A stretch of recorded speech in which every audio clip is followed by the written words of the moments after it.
particularly the devastating events at Camp Mystic. Our hearts go out to the victims, their families, and everyone affected.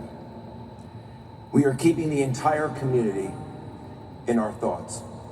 I'd like to just pause for a moment.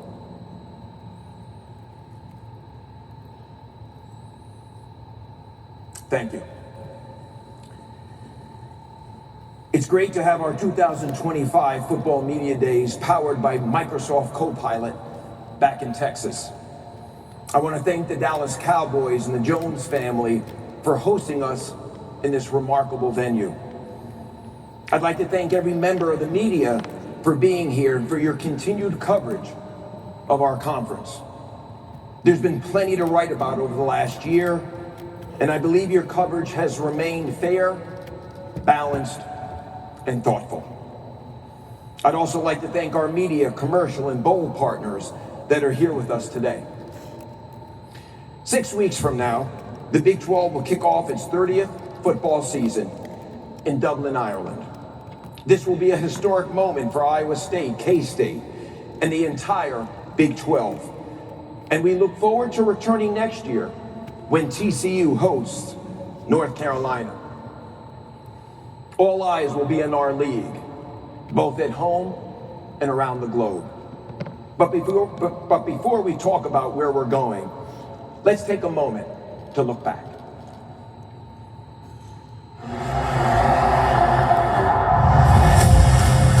The Big 12 will always be ambitious, because that's who we are. The king's back in the throne's mind. The future's here in this moment time. It's the new kickoff. Back in business. The wildly entertaining and unpredictable Big 12 has a chance to make Arizona State the Big 12 champions. Superhuman skill in the Heisman now. The Heisman goes to Travis Hunter.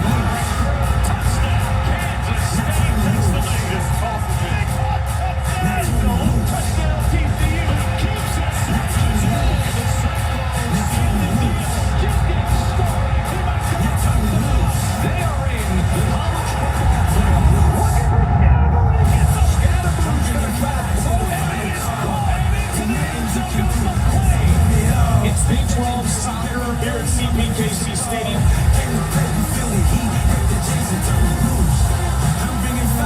12 tournament champions. The dream remains unlimited. Has started. Tear down on the hot Welcome to Inside the 12's Big 12 Football Schedule Reveal Show. With the second pick, the Jacksonville Jaguars select Travis Hunter. With the 8th pick, the Carolina Panthers select Teteroa McMillan. Just like 1994. It is caught. What a catch. Intercepted. And there's the finishing touch. The blitz hitting out of low. He got level. Dangerous all the way for 6.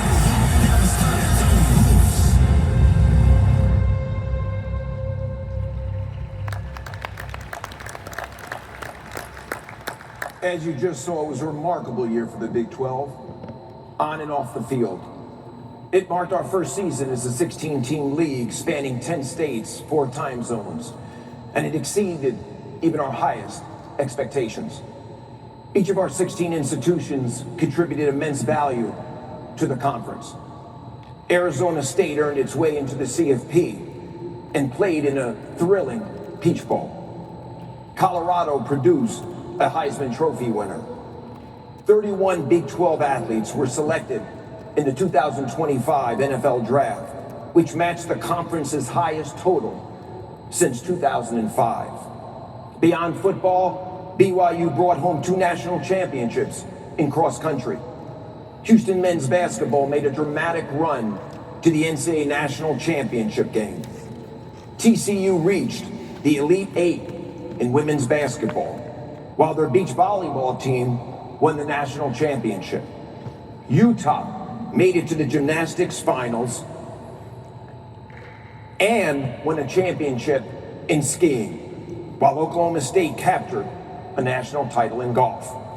As the year came to a close, Texas Tech softball captivated the sports world with a run to the national championship, while Arizona advanced to the Men's College World Series. To put a bow on the year, I'm excited to announce the winner of the first ever Commissioner's Cup, an award created to honor the Big 12 program that excelled both academically and athletically throughout the year. This year's winner, Arizona State. Congratulations to President Crow, Graham Rossini, and the entire Sun Devils community. I also want to recognize the recipients of the third annual Bob Bowlesby Award, given to student athletes who exemplify leadership and achievement both on and off the field. This year's honorees are Travis Hunter from Colorado and Megan Hunter from BYU Track and Field. A huge congratulations to both of you.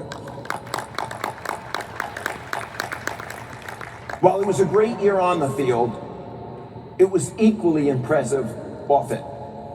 We launched 2 branded media platforms, our linear channel, Big 12 Studios, and Big 12 Radio on TuneIn.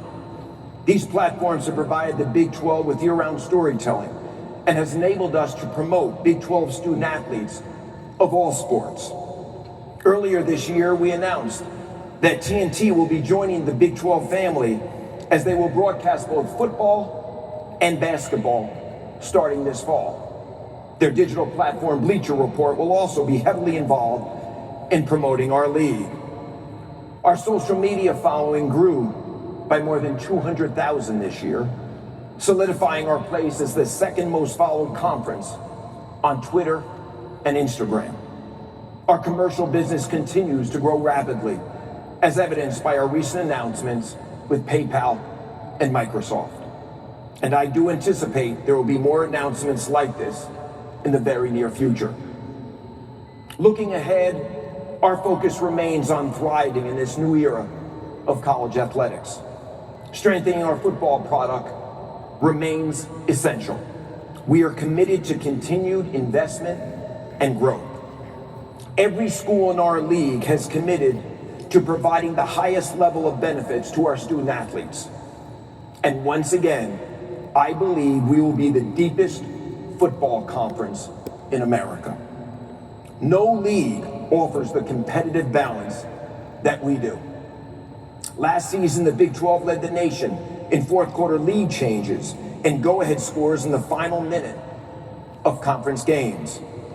And this year, our star power, especially at quarterback, will be on full display. The Big 12 returns 9 starting quarterbacks who threw for over 2,400 yards last season. The rest of the Power 4 combined, just 11. We also boast one of the nation's top coaching lineups, from Hall of Famers to rising stars. I fully expect the Big 12 to earn multiple college football playoff bids this year, and to show once again that we can compete with anyone. Speaking of the CFP, we continue to believe the 5-11 model proposed by the Big 12 and the ACC is the right playoff format for college football. We want to earn it on the field. We do not need a professional model because we are not the NFL. We are college football, and we must act like it. There is nothing in sports like college football, and we must protect what makes it special and do what's right for the fans and the game. Beyond football, growing our commercial business remains a top priority for our conference. We continue to lead as a conference of innovation, pushing boundaries, and creating new opportunities. Our PayPal partnership is a perfect example of how we're leveraging the full scale of a 16-team league. This requires great collaboration with our schools and their MMR partners. We have strengthened our business and brand infrastructure to ensure we can execute at the highest levels while supporting our schools more effectively. Last week, We announced a new leadership structure featuring Chief Brand and Business Officer Tyrell Kirkham and COO and GC Jessica Presnell, who will play a key role in this effort. We've also consolidated all of our business verticals under Big 12 enterprises to create a more seamless approach for the marketplace. This restructuring positions us for long-term success in the evolving college athletics landscape. From a brand perspective, the Big 12 profile is as strong as it's ever been. We truly have become a national conference, and our narrative has extended beyond the sports page.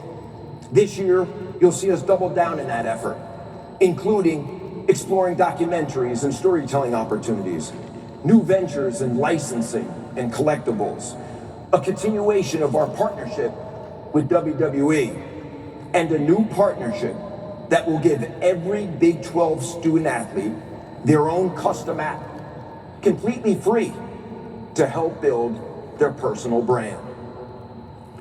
Establishing and maintaining our position within the Power Four also remains a key priority for us. And frankly, I feel better about our position than ever before.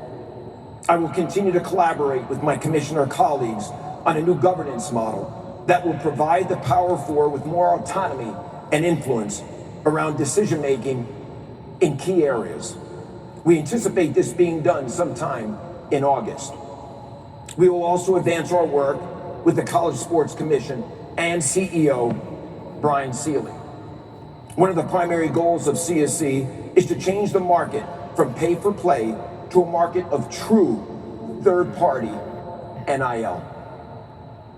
The CSC's enforcement of punitive measures towards those who break the rules will change behavior in college athletics.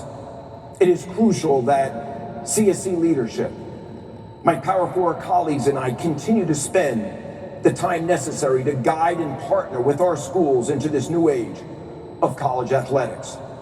Alongside the CSC, we will still need congressional help, and we continue to work towards that. This is a defining moment for all of us, and one that we need to take full advantage of. There has never been a better time to be part of the Big 12 than right now. Our football product will compete at the highest levels. We've been the best conference in men's basketball over the last 10 years, and we are doubling down on women's basketball and Olympic sports. We have a board and AD room that is unified with a clear vision for the future. We are in a period of change and growth for our industry. But as we enter into this new era, I can promise one thing: the Big 12 remains open for business. We will continue to reside at the intersection of sport, culture, and business. We truly are a different league. Thank you very much.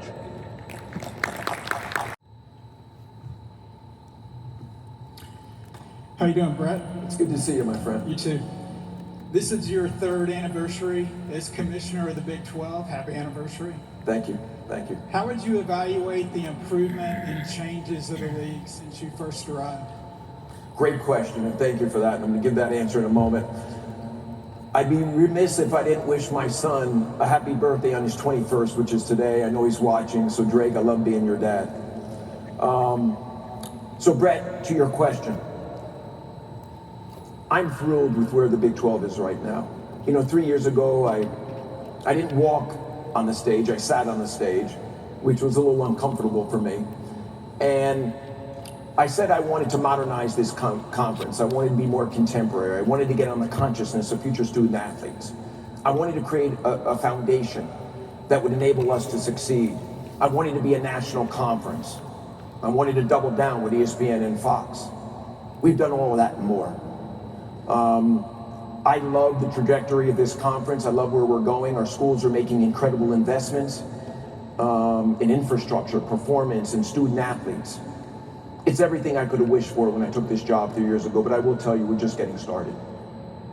This conference is today not the best version of itself, but we will be sooner than later. And as I said earlier, we have a unified board, an incredible group of ADs. We share in the vision for this conference, and I'm excited about our future. But thank you for the question. Gentleman in the, is that a tan blazer, I believe? Yeah, I'll call it that. I think that's about Great. right. I like that tan blazer. Well, thank you. Okay. Brett, I'm wondering, what could good attendance and a successful kickoff game in Ireland this August mean for future Big 12 international expansion? And I'm Ben Hutchins with the Quad City Times.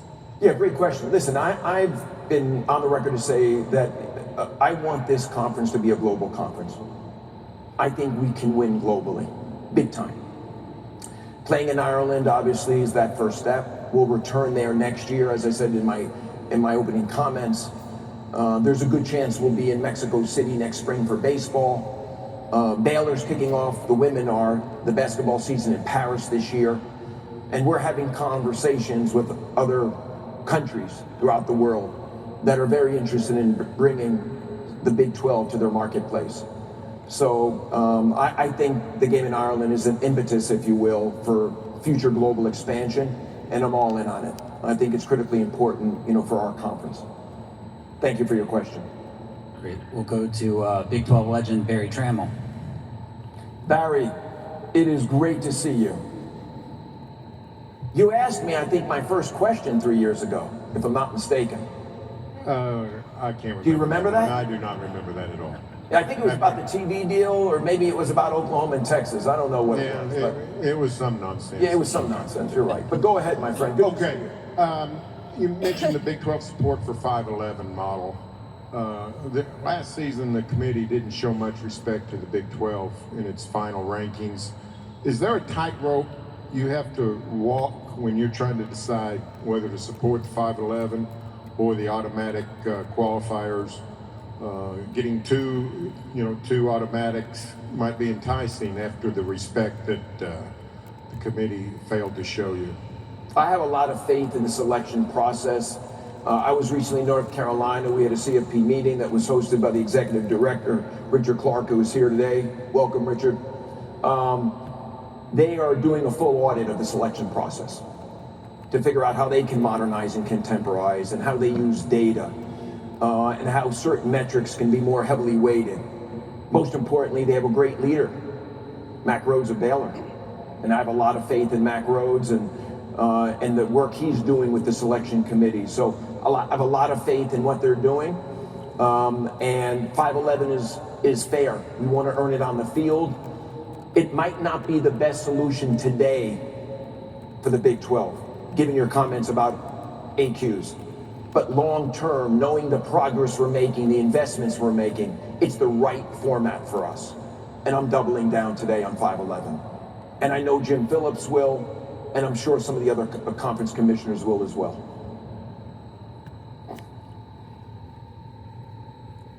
Go ahead.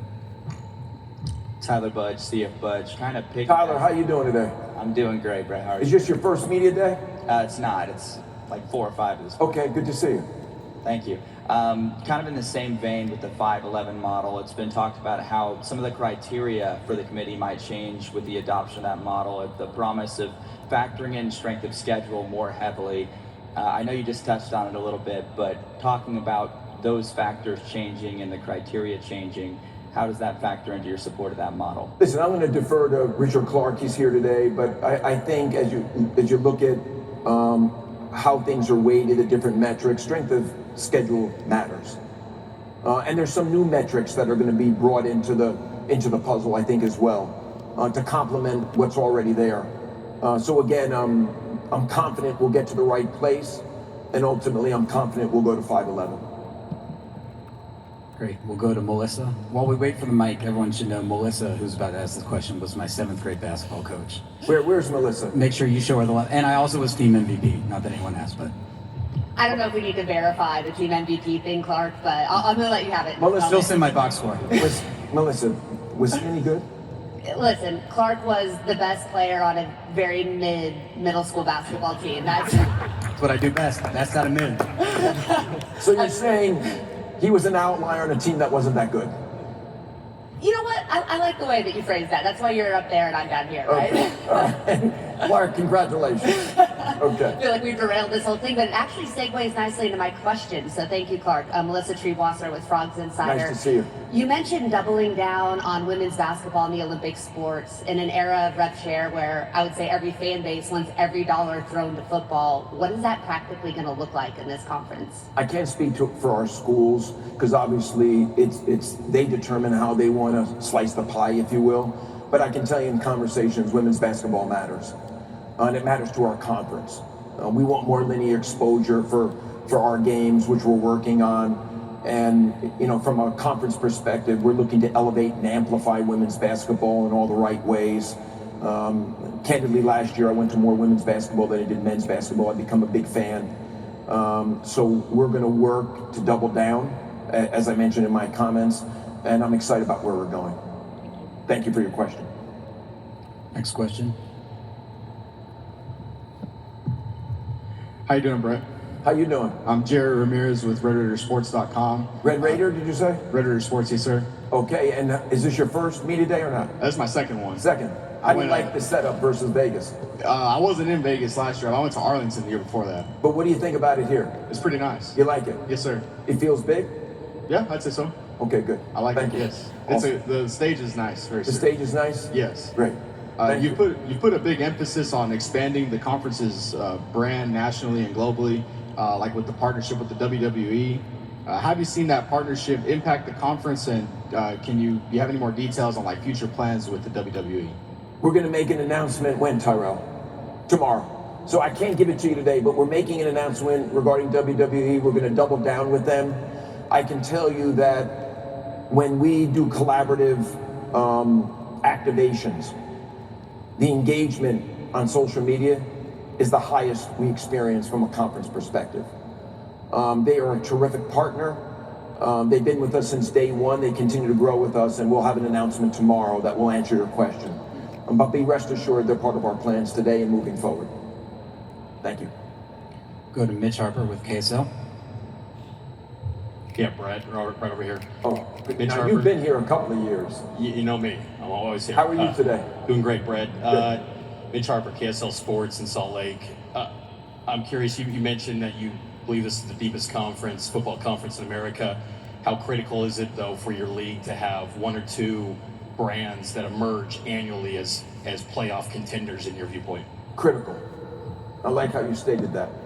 You know, I think parity matters, and I think ultimately over time, and it's hopefully sooner than later, there'll be a couple of our schools that will emerge, you know, as elite schools that are always part of the conversations at the highest levels, and that's what we're working towards.